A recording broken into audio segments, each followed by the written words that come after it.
Est-ce que vous savez qu'aujourd'hui, un petit robot, depuis 1 an, arpente la planète Mars? Est-ce que ça vous parle, ça?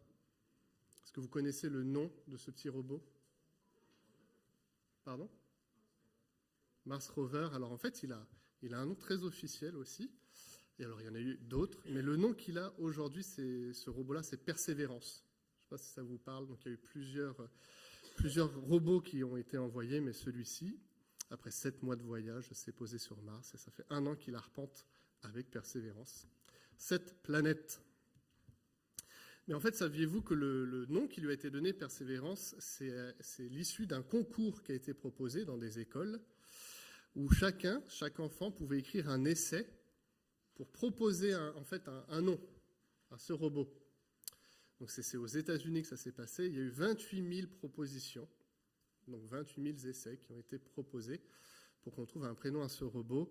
Et c'est Alexander Matter qui a gagné. Je vous lis simplement l'essai qu'il a écrit. Curiosity, Insight, Spirit, Opportunity. Donc ça, c'est les noms qui étaient précédents, des précédents robots, qu'on peut traduire curiosité, perspicacité, esprit, opportunité. Si vous y réfléchissez, tous ces noms de rovers martiens passés sont des qualités que nous possédons en tant qu'humains. Nous sommes toujours curieux et cherchons des opportunités. Nous avons l'esprit et la perspicacité pour explorer la Lune, Mars et au-delà. Même si les rovers doivent être les qualités de nous en tant que course, alors c'est une traduction de l'anglais au français, nous avons manqué la chose la plus importante, la persévérance. En tant qu'humains, nous avons évolué en tant que créatures capables d'apprendre à s'adapter à n'importe quelle situation, aussi dure soit-elle. Nous sommes une espèce d'explorateurs, nous rencontrons de nombreux revers sur le chemin de Mars, cependant, nous persévérons. Nous, en tant qu'humains, nous n'abandonnons pas. L'humanité persévérera toujours dans l'avenir, a-t-il écrit.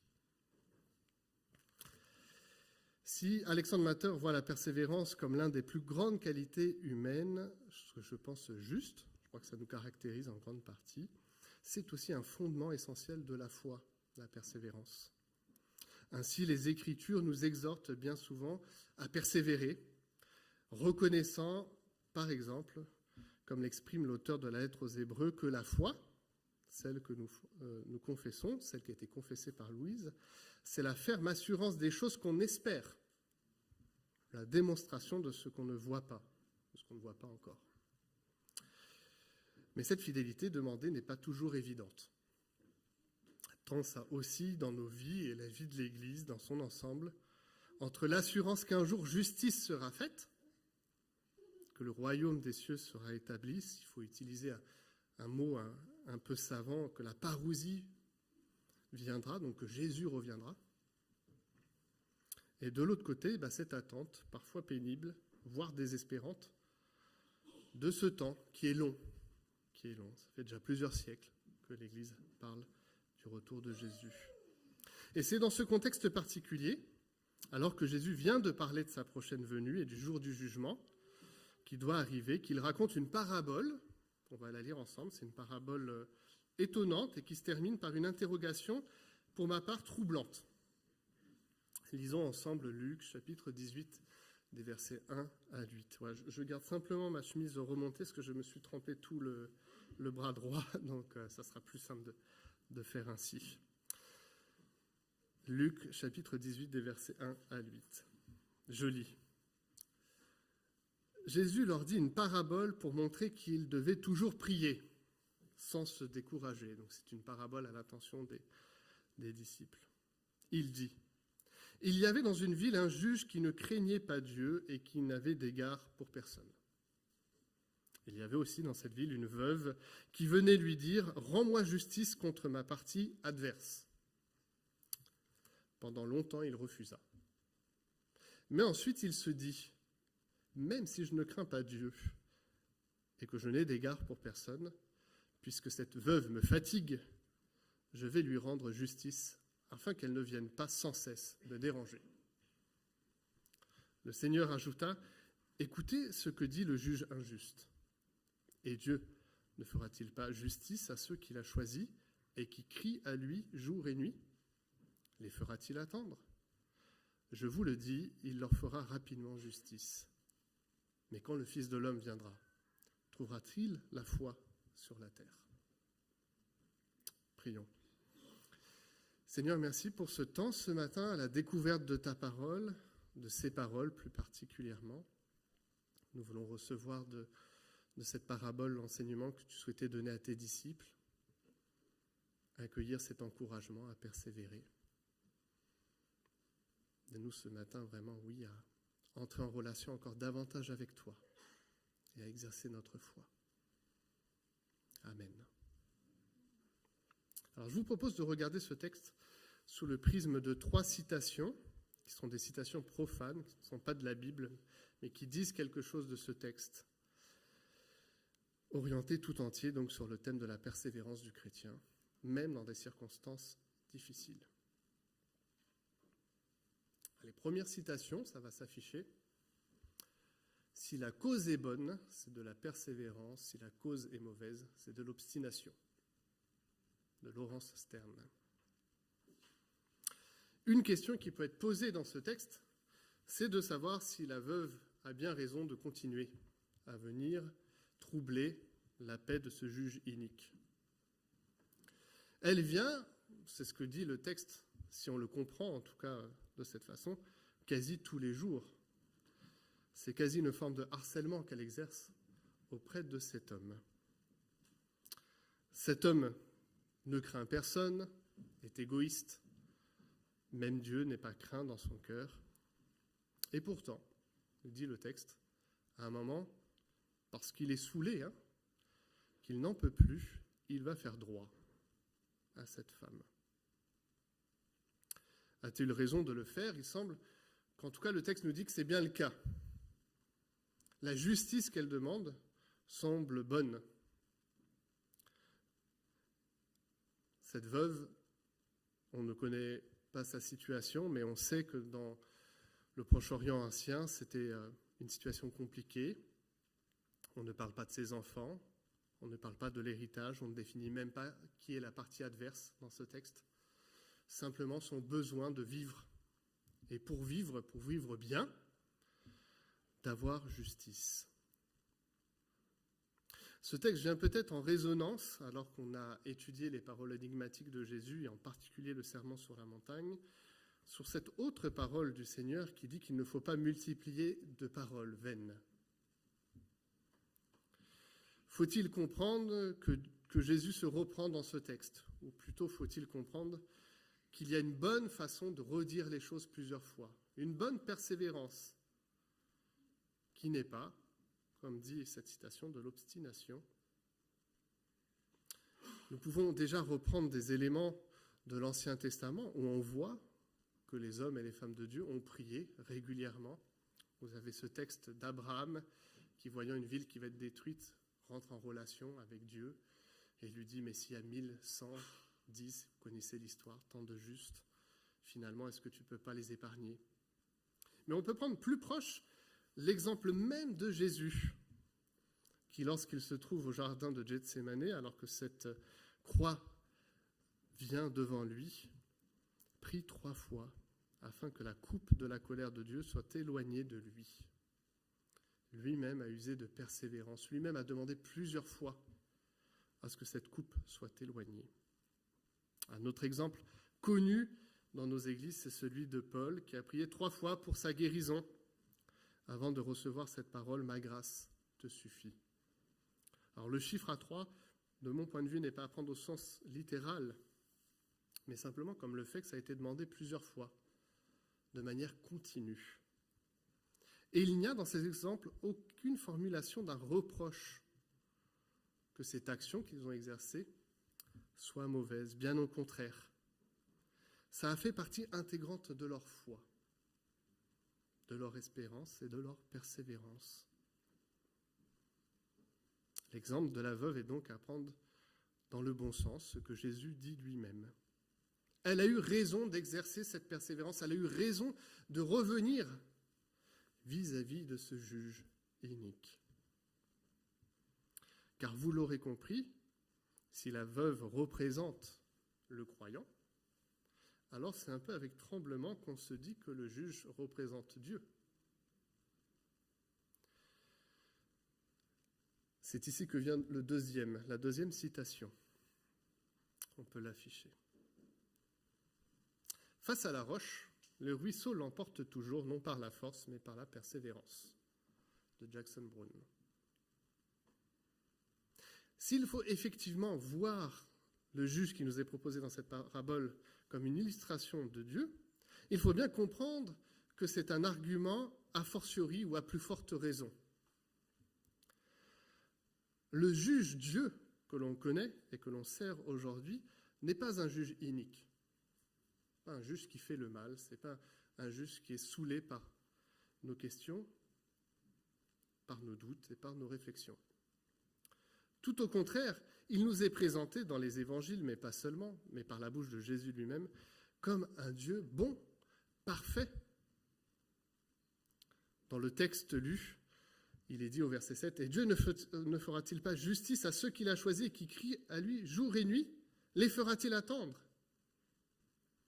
À plus forte raison, si ce juge inique a lâché, alors le Dieu bon nous fera justice. » Cet argument de la fortiori ou de à plus forte raison avait déjà été évoqué par Jésus dans Luc chapitre 11, le verset 13.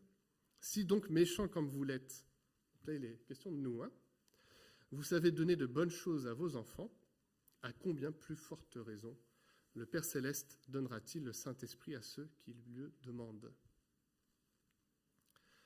Justice est donnée à cette veuve. Son droit est respecté, alors qu'elle aurait eu toutes les raisons de désespérer face à un homme corrompu, mauvais, égoïste. Alors, à plus forte raison, dit le texte, gardons persévérance, patience, puisque le Seigneur que nous servons est un Dieu bon, juste. Cette œuvre de patience nous appelle, comme dit cette citation, non pas à l'usage de la force, d'ailleurs la veuve n'a pas tapé le juge, mais simplement à la régularité de l'expression de notre espérance, de notre foi, de cette attente de la venue du Seigneur, une fois pour toutes, établir son royaume. Henri Duméry avait écrit un ouvrage qui dit « La foi n'est pas un cri ». Alors effectivement, la foi, ça n'est pas qu'un cri, mais c'est quand même une réelle possibilité de pouvoir crier en tant que croyant. Le psalmiste use d'un certain nombre de fois de ce droit en disant « Jusque à quand ? Voici un monde qui va mal, moi-même je vais mal, jusque à quand ? Seigneur. » Ce qu'il est demandé, Jésus insiste, c'est une patience. Une patience qui sera récompensée, nous dit le texte, troisième citation. Un héros est une personne ordinaire qui trouve la force de supporter et de persévérer en dépit d'obstacles écrasants. Christopher Reeve, donc c'est un peu plus récent du coup. Christopher Reeve, je ne sais pas si vous connaissez, c'est un acteur qui avait une grande carrière devant lui et qui en fait a eu un accident très grave et qui a fini tétraplégique. Et du coup, à partir de ce moment-là, il s'est battu avec ce nouvel état de fait, de corps, d'esprit, et puis il a même créé une fondation pour supporter les autres qui vivaient la même situation. Alors je ne sais pas si parmi vous, certains se considèrent comme extraordinaires, pourquoi pas, mais en tout cas, ce texte nous appelle à peut-être nous reconnaître comme des personnes très ordinaires, y compris dans la foi que nous vivons. Nous la vivons à la mesure de cette veuve, un peu dans le dénuement, un peu parfois dans le questionnement, en disant dimanche après dimanche que le Seigneur revient, mais sans pouvoir expliquer exactement la manière dont ça va se passer ou la date exacte à laquelle ça aura lieu. Beaucoup nous ont précédés dans cette même foi. Et peut-être qu'un certain nombre iront après nous. Je n'en sais rien. Des obstacles écrasants, nous en vivons, individuellement, parfois en tant qu'Église. Mais nous sommes appelés à persévérer et à supporter. Je tente même de vous dire que même dans l'au-delà, même après la mort, il y aura un temps d'attente, un temps de patience. Apocalypse 6, versets 9 à 11. Quand il ouvrit le 5e sceau, je vis sous l'autel l'âme de ceux qui avaient été mis à mort à cause de la parole de Dieu et à cause du témoignage qu'ils avaient rendu. Ils crièrent d'une voix forte, « Jusque à quand, Maître saint et véritable, tarderas-tu à faire justice et à venger notre sang sur les habitants de la terre ?» Une robe blanche fut donnée à chacun d'eux, et ils reçurent l'ordre de rester en repos un petit moment encore, jusqu'à ce que le nombre de leurs compagnons de service et de leurs frères et sœurs qui devaient être mis à mort comme eux soit au complet. Ce temps d'attente, ce temps de persévérance se vit en tout cas pour une partie de ces hommes et de ces femmes qui sont morts pour leur foi et qui attendent justice, qui crient aujourd'hui justice. Ce texte nous invite à ne pas espérer que dans l'après et de ne rien faire aujourd'hui, de s'asseoir et d'attendre la venue. Mais comme cette veuve, de ne pas lâcher, de ne pas rompre la relation, de continuer à intercéder, même quand le désespoir est présent, même quand le questionnement et les doutes se font une place dans notre vie et dans la vie de l'Église. Ce n'est pas qu'une projection dans le futur que nous avons à vivre, mais aussi l'aujourd'hui de notre espérance.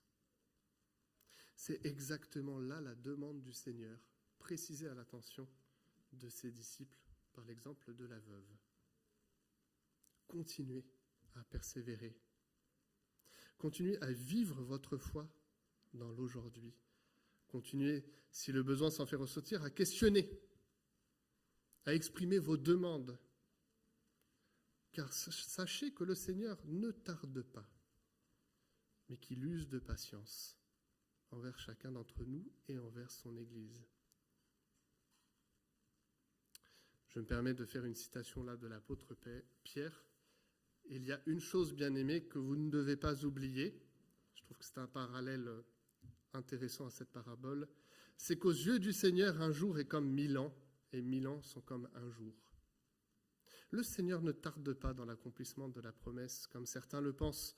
Au contraire, il fait preuve de patience envers nous, voulant qu'aucun ne périsse, mais que tous parviennent à la repentance. Si le Seigneur était venu plus tôt, aujourd'hui, peut-être que vous et moi, nous ne serions pas présents pour parler de toutes ces choses-là. Le jour du Seigneur viendra comme un voleur dans la nuit. Ce jour-là, le ciel disparaîtra avec fracas. Les éléments embrasés se désagrégeront et la terre, avec les œuvres qu'elle contient, sera brûlée.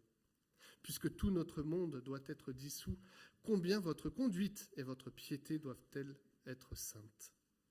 Attendez et hâtez la venue du jour de Dieu. Attendez et hâtez la venue du jour de Dieu.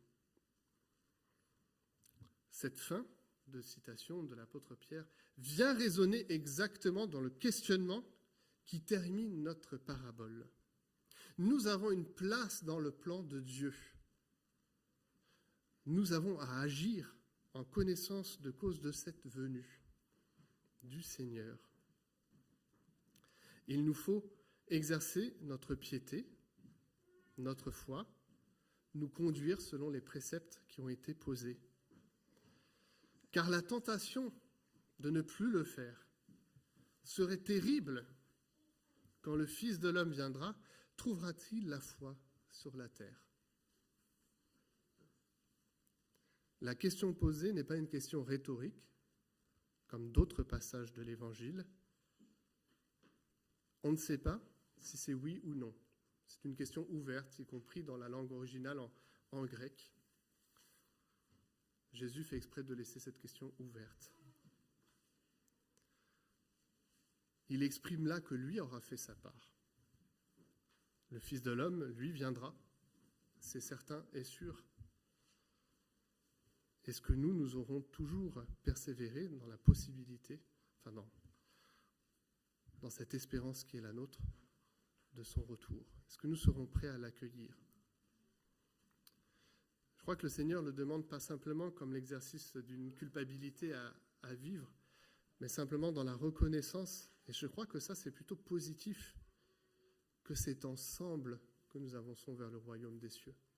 C'est avec lui, dans la relation à lui, dans la même espérance qui est la sienne, dans la même promesse qu'il a formulée pour lui-même et pour nous. Il viendra. Que notre foi ce matin se vive et se développe face à cette promesse, que nous puissions demeurer persévérants. Louise l'a signifié quelque part dans son témoignage ce matin et dans son baptême. Ce n'est pas la fin de sa foi, mais c'est le chemin qui est là, qui s'inscrit. Nous avons entendu sa confession de foi. Elle aura à la réitérer bien des fois dans sa vie de croyante, avec nous peut-être en Église, mais peut-être aussi dans sa relation au Seigneur. Le chemin, nous dit Jésus, n'est pas simple, mais nous pouvons nous rappeler que lui tiendra sa promesse et que son espérance est certaine.